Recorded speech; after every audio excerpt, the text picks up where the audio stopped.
haligi oyog'ini bunday uzun qilib YouTube'larga chiqargansiz-ku. Men ham shunaqa qilib ko'raman uyda endi o'zim haligi sizni qilganingizni ko'rib. Mana ichim qalati-ku, qalatda. Olib borishmadi, aytdim, olib borishmadi. Hozir hali kech emas. To'g'rilasa bo'ladi.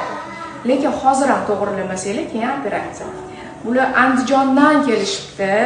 Bola 2 yosh, ortopedligi borilmagan, ko'rilmagan. Hozirgi bolani holati 2 yosh bola, mana quymuch kosalar o'smagan, golovka tashqarida, betda уже gips qilish kerak. Hozir mana ortopedga borishgan, ortopeddan chiqib kelishyapti. Mana xuddi shu narsani aytayapman, betda уже gips, undan keyin Shinaverenskiy. Gipsga tayinlab oldin massaj olishingiz kerak parafilla bilan. Biza gipsga tayinlab berishimiz kerak oyog'ini, chunki